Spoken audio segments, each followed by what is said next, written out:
రసాయనాలను నియంత్రించాలని అనుకోవటమే వాడకాన్ని మాత్రం తగ్గించలేకపోతున్నాం. ప్రపంచమంతా సేంద్రియ ఉత్పత్తుల కోసం చూస్తున్నా మందులు పిచికారీ లేకుండా పంట చేతికి రావటం లేదు. వెంటనే రైతుకు సలహాలు ఇచ్చేవారు కనిపించారు.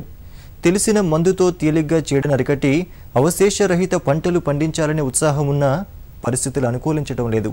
పంటలలో వైవిధ్యం కనిపించటం లేదు. రసాయనాలను అదుపు చేయటం ఎలా? సేంద్రియ సేద్యానికి ఎలాంటి ప్రోత్సాహం కావాలి? లాభాల సేద్యం చేయాలంటే ఎలాంటి మార్గాలు పాటించాలనే విషయాలపై ఇక్రిసాట్ కీటక విభాగం ప్రధాన శాస్త్రవేత్త డాక్టర్ జీవి రంగారావుతో మా ప్రతినిధి శ్రీనివాస్ మోహన్ ముఖాముఖి మీకోసం.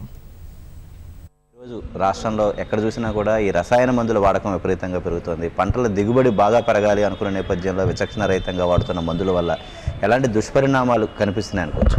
మన రాష్ట్రంలోనే కాదు, మన దేశంలో కూడా 193 మంది రైతులు ఈ కెమికల్ పెస్టిసైడ్స్ రసాయనిక మందులు వాడి చీడ పురుగుల నివారణ చేపడతా ఉన్నారు. రైతులకు అందుబాటులో ఉన్నాయి, తేలిగ్గా వాడాయి. అంతకుముందు వాటి ద్వారా మంచి ఫలితాలు తీసుకున్నారు కాబట్టి కెమికల్ పెస్టిసైడ్స్ మీద ఎక్కువ ఆసక్తి చూపిస్తూ ఉన్నారు. ముఖ్యంగా ఏంటంటే బయో పెస్టిసైడ్స్ మీద మంచి పరిశోధనలు జరిగినాయి, మంచి ప్రోడక్ట్స్ వచ్చినాయి. అయినా కూడా వాటి మంచి క్వాలిటీ ప్రోడక్ట్స్ రైతులకు అందుబాటులో లేవు.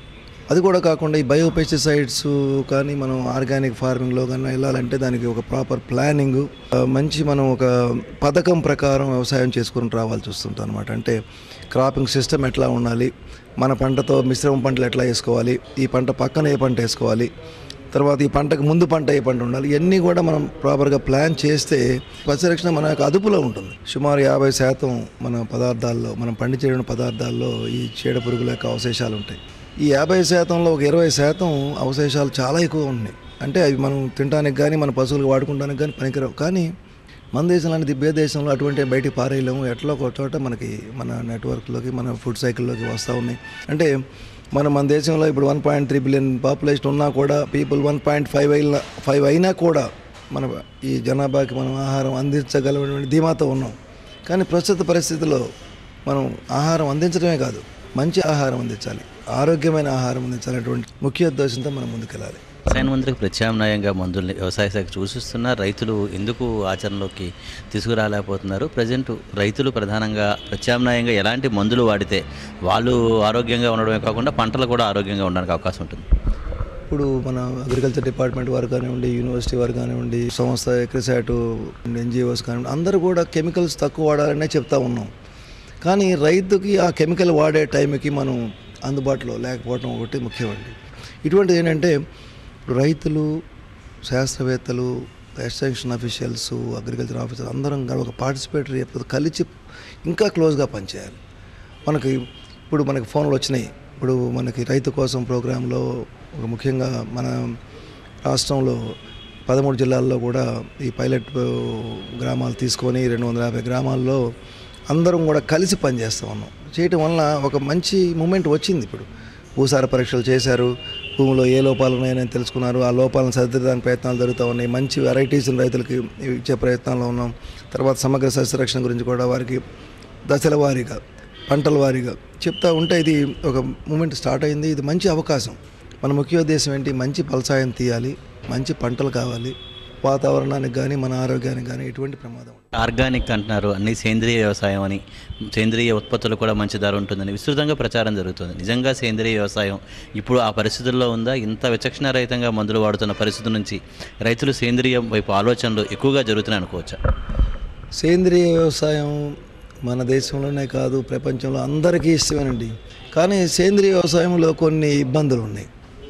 అంటే ఒక రైతు సేంద్రియ వ్యవసాయం చేసి మిగతా 9 మంది సేంద్రియ వ్యవసాయం చేయకపోతే అక్కడికి పురుగు ఎక్కువ వచ్చే ప్రమాదం ఉంది, వారి పంట పాడయ్యే ప్రమాదం ఉంది, వారి పంటల్లో కూడా ఈ పురుగుల అవశేషాలు వచ్చే ప్రమాదం ఉంది. కాబట్టి ఒక గ్రామం అంతా, ఒక జిల్లా అంతా, లేకపోతే ఒక రీజియన్ అంతా కూడా సేంద్రియ వ్యవసాయంలోకి వచ్చి చేస్తే మంచి ఫలితాలు వస్తాయి. దీంట్లో ముఖ్యంగా సేంద్రియ వ్యవసాయంలో మనం ఇప్పుడు రసాయన వ్యవసాయంలో వచ్చినటువంటి దిగుబడులు తెచ్చుకోవడం కష్టం. ఎందుకంటే దిగుబడులు ఎప్పుడైతే తగ్గుతాయో మనకి వచ్చేటువంటి లాభాలు తగ్గుతాయి. కాబట్టి సేంద్రియ వ్యవసాయంలో వచ్చేటువంటి పదార్థాలకి మంచి మార్కెట్ మనం చూపించగలగాలి. ఇప్పుడు రైతు 10 బస్తాలు పండించిన రైతుకి 20 బస్తాలు కెమికల్గా పండించిన రైతుకి కూడా ఒకే ఇన్కమ్ వచ్చేటట్టు చూడాలి. దీనికి మార్కెటింగ్ మనం ఇంప్రూవ్ చేసుకోవాలి. మన కన్జ్యూమర్స్లో అవేర్నెస్ తీసుకురావాలి. ఇది చేసినప్పుడు సేంద్రీయ వ్యవసాయం క్లిక్ అవుద్దండి. మారుతున్న వాతావరణ పరిస్థితులకు అనుగుణంగానే కొత్త రకం పురుగులు కానీ కొత్త తెగుళ్ళు కానీ చాలా వరకు ఈ మధ్య చోటు చేసుకుంటున్నాయి. అంటే వాతావరణ మార్పులు ఇలాంటి వాటి కారణం అనుకోవచ్చా, లేకపోతే రైతులు అనుసరిస్తున్న వ్యవసాయ విధానాలే ఈ కొత్త తెగుళ్ళు కానీ కొత్త పురుగులకు కానీ కారణం అనుకోవచ్చా? అండి, వాతావరణ మార్పుల గురించి మనం చాలా వింటూ ఉన్నాము. కొన్ని ఏరియాలో వాతావరణ మార్పులు మనం అనుకున్న దానికన్నా ఎక్కువ జరిగినాయి. మన ప్రాంతాల్లో అంత మార్పులు జరగకపోయినా మన పంటల్లో మార్పులు చాలా వచ్చినాయండి. ఇప్పుడు మా గ్రామంలో చూస్తే మా చిన్నప్పుడు 10 రకాల పంటలు ఉండేవి. ఇవాళ వెళ్ళి చూస్తే 2 రకాలు 3 రకాల పంటలు. అంటే క్రాప్ డైవర్సిటీ పోయింది. దీంతో ఏమైందంటే ఈ పంటల మీద పురుగులు, మోనోకల్చరు ఎస్టాబ్లిష్మెంటు, కెమికల్స్ వాడటం, రెసిస్టెన్స్ డెవలప్మెంటు, ఈ కెమికల్స్లో కూడా క్వాలిటీ లేకపోవడం, మనం వాడే పద్ధతుల్లో ఎఫిషియెంట్గా లేకపోవడం వల్ల అవి మన మీద డామినేట్ చేస్తూ ఉన్నాయి. అంతే తప్ప వాతావరణ మార్పుల్లో వలన ఒక్క దాంట్లోనే ఇంత తేడా అనేది అంటే మన వ్యవసాయంలో మార్పులు వచ్చింది. అంటే ఇప్పుడు ఇక్రిసాట్ రాష్ట్ర ప్రభుత్వం ఈ మధ్య 50 కోట్ల రూపాయలతో ఒక ప్రత్యేకంగా వ్యవసాయ అభివృద్ధికి, ముఖ్యంగా ప్రాథమిక రంగ అభివృద్ధి కోసం కొంత ప్రయత్నం జరుగుతుంది. అంటే ఈ ప్రయత్నం ఏ విధంగా చేస్తున్నారు? ఇక్రిసాట్ ఎలాంటి సలహాలు ఇవ్వబోతుంది?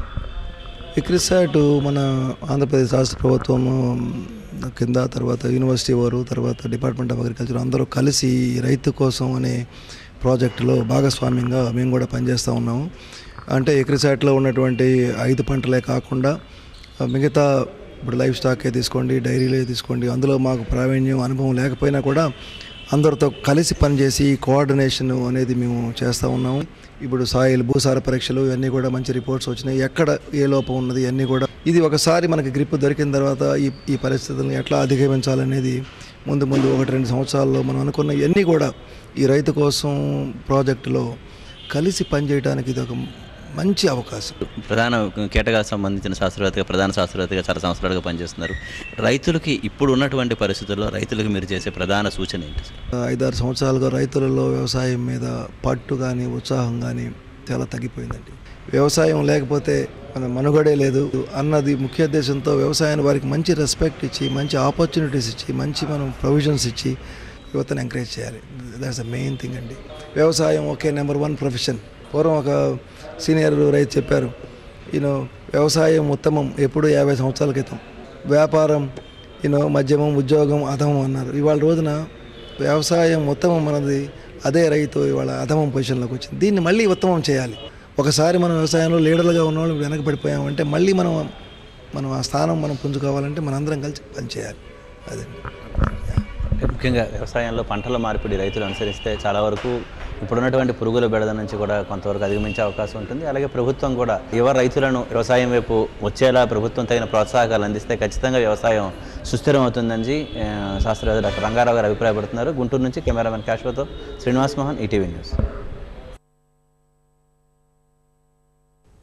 ఈ కార్యక్రమంపై మీ అభిప్రాయాలు, సూచనలు పంపించవలసిన మా చిరునామా జై కిసాన్, రామోజీ ఫిలిం సిటీ, హైదరాబాద్ 501512.